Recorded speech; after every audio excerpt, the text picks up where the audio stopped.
허구한 날 치고박는 울버린과 헐크가 또 한 번 싸우게 됐습니다. 하지만 이번엔 닉 퓨리라는 거물까지 이 싸움에 개입하게 됐는데요. 오늘은 얼티밋 울버린 대 헐크 스토리를 소개해볼까 합니다. 반토막이 난 자신을 바라보며 생각에 잠긴 울버린.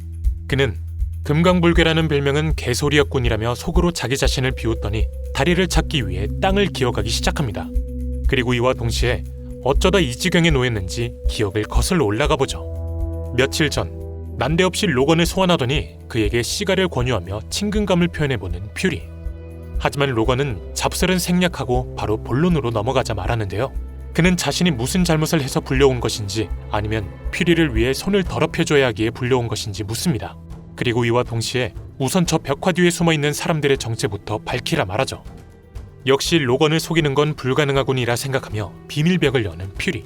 그 뒤에는 브루스 배너의 전 여자친구 베티와 월터 박사가 있었는데요.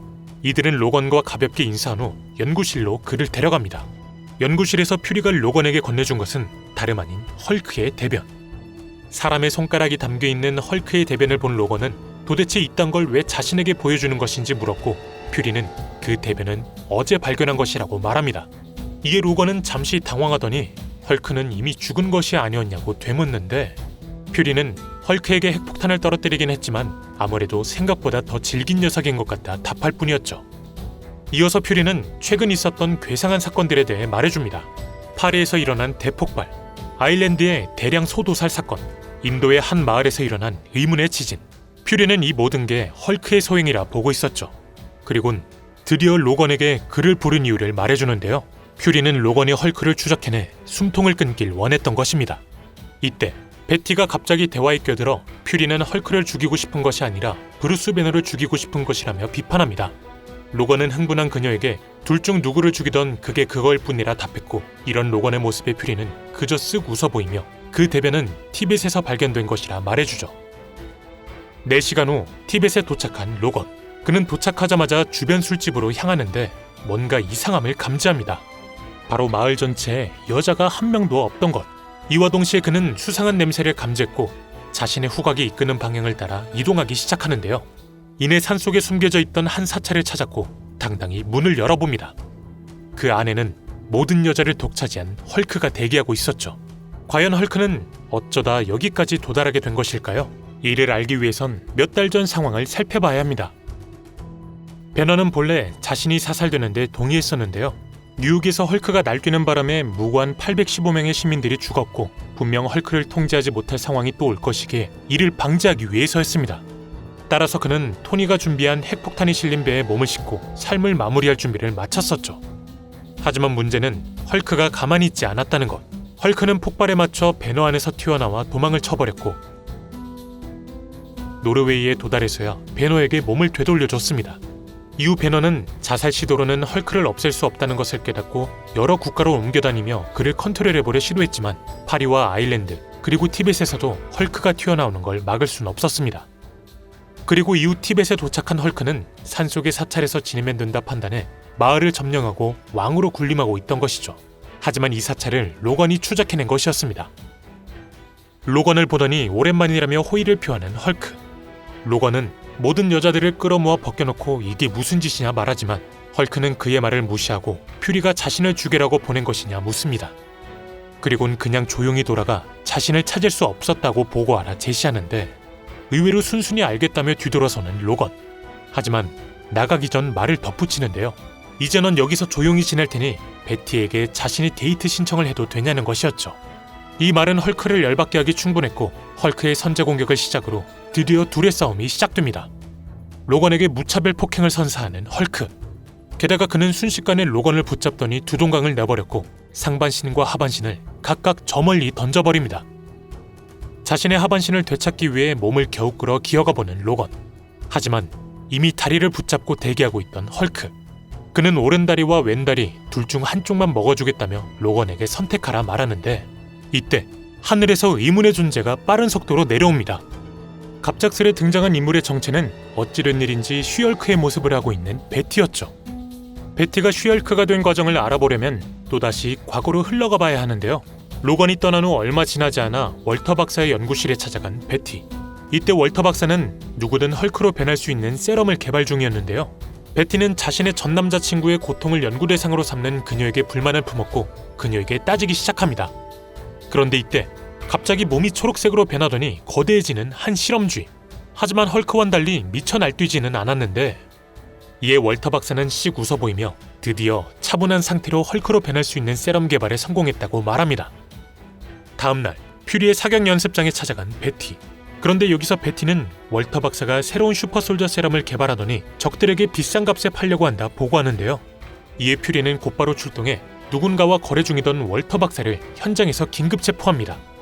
하지만 그녀는 알고 보니 DVD 거래를 하던 것일 뿐. 사실 베티는 월터의 세럼을 빼돌리기 위해 거짓말을 한 것이었고 동일 시각 하늘에서 세럼을 맞더니 변해가는 자신의 몸을 체감한 후 헐크에게 뛰어내립니다. 이렇게 2셋의 3자 대면이 시작된 것이었죠. 그런데 베티를 보곤 오히려 더욱 분노하는 헐크. 그는 베티마저 자신을 해치러 왔다며 모두 다 무찔러주겠다 소리칩니다. 어찌된 일인지 어두운 방 안에서 깨어나는 로건. 그리고 그에게 인사를 건네는 퓨리. 문제는 로건은 머리 아래로는 아무것도 느끼지 못하고 있다는 것. 사실 쉴드 측이 그의 머리와 몸을 분리해 따로 보관 중인 것이었고 퓨리는 몸을 돌려받고 싶다면 자신이 묻는 질문에 착실히 대답하라 말합니다. 도대체 티벳에서 어떤 일이 벌어진 것이냐 묻는 퓨리. 이에 로건은 배너를 찾은 후 그와 싸우던 와중 갑자기 폭탄이 떨어져 기절했다고 말해주는데 퓨리는 베티가 그곳에 간 것을 이미 알고 있다며 진실을 말하라 몰아붙입니다. 로건은 말했듯이 자신은 기절했었다며 만약 베티가 그곳에 있었다면 아마 자신이 기절한 후 도착했을 거라 답하는데요. 퓨리는 분명 우린 베티를 향해 폭탄을 쐈는데 폭탄만 보고 베티는 못 봤다니 참 웃긴 상황이군이라며 맞받아칩니다. 그리고 마지막 기회를 줄 테니 어서 둘의 대화 내용을 털어놓으라 협박하는데 로건은 끝까지 발뺌했고 결국 머리에 총알이 박히게 됩니다. 잠시 후 특수과목에서 깨어나는 로건. 그는 적어도 몸은 되붙여졌군 이라 생각하는데요. 이때 갑자기 변기를 쳐다보더니 당장 거기서 나오라고 소리칩니다. 그러자 좀 조용히 하라는 말과 함께 뮤턴트 포지가 모습을 드러내죠. 당신을 구해주러 온 것이니 조용히 따라오라 말하는 포지. 그는 자신이 이 감옥을 디자인한 엔지니어라며 감옥의 허점인 지하수도를 이용해 그를 밖으로 인도하는데요. 로건은 이왕 자신을 도와준 거 특수한 물품 하나만 제작해달라 말합니다. 로건이 요구하는 것은 바로 절대로 풀리지 않는 목에 거는 수갑이었죠. 절대로 풀리지 않는 게 맞냐 다시 한번 확인하는 로건. 이에 포지는 상대가 다리를 들어 올릴 수 있는 근력을 지니고 있지 않은 한 물리적으로는 불가능하다 말하는데 로건은 잠시 침묵에 빠진 후 아마 달까진 못 들 거야 라고 말합니다. 잠시 후 이동을 시작하는 로건. 그의 행선지는 홍콩이었는데요. 거기에 바로 베티가 숨어있기 때문이었습니다. 갑작스런 로건의 방문에 당황하는 베티. 이런 그녀에게 로건은 순순히 탁자 위 목걸이를 차라고 제시하는데요. 당연히 베티는 그의 말을 따를 리 없었고 순식간에 슈얼크로 변하더니 로건의 눈을 파버립니다. 문제는 생각 없이 달려들다 보니 로건의 칼날에 찔려버린 것. 로건은 현재 2개의 칼날이 신장을 찌르고 있고 반항하면 3번째 칼날로 간을 뚫어버리겠다 말하는데요. 목숨을 건지고 싶으면 알아서 목걸이를 착용하라는 말까지 덧붙입니다. 다음날 한 비행기 안에서 밖을 쳐다보고 있는 배너. 이때 누군가 그에게 접근하더니 순식간에 목걸이를 착용시켜버립니다. 당연히 이는 로건이었는데 그가 배너를 찾을 수 있던 이유는 과거 전투에서 헐크가 퓨리가 쏜 폭탄에 맞기 직전 자신의 행선지를 베티에게 소리쳤었기 때문입니다. 로건은 모든 문제를 자신의 매듭 짓고 싶었기에 퓨리에게 끝까지 사실을 숨겼던 것이었죠. 자신을 죽일 것이냐 로건에게 묻는 배너. 이에 로건은 넌 너 자신에 의해 죽게 될 것이라 말하는데요. 배너는 목걸이를 쓱 쳐다보더니 헐크가 분노에 튀어나오면 이 목걸이에 의해 질식사하게 되는 것이냐 묻습니다. 로건은 일단은 그게 계획이라 답하죠. 이제 다시 헐크를 컨트롤할 수 있게 됐다며 자신을 죽일 필요까지는 없다고 로건을 설득해보는 배너. 하지만 이미 로건은 마음을 굳게 먹은 상태였고 다른 방법은 없다고 말합니다. 이에 배너는 잠시 고개를 푹 숙이더니 갑자기 자리에서 벌떡 일어나 비행기에서 뛰어내리는데 로건 역시 어쩔 수 없이 그를 따라 밖으로 나섭니다. 하늘 한가운데서 말싸움을 하는 배너와 로건.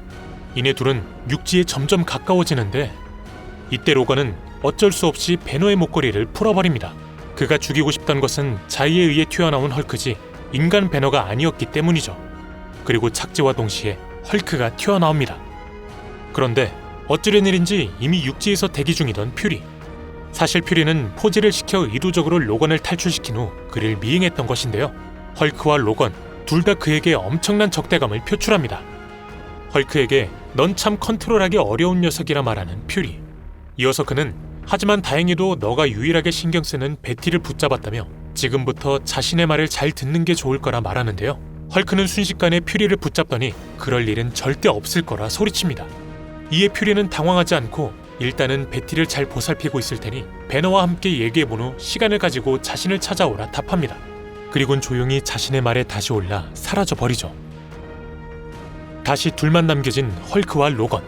로건은 침묵을 깨고 우리 사이는 일단 휴전이지만 여전히 자신을 두동강 낸 거에 대해서 빡쳐있다 말하는데요.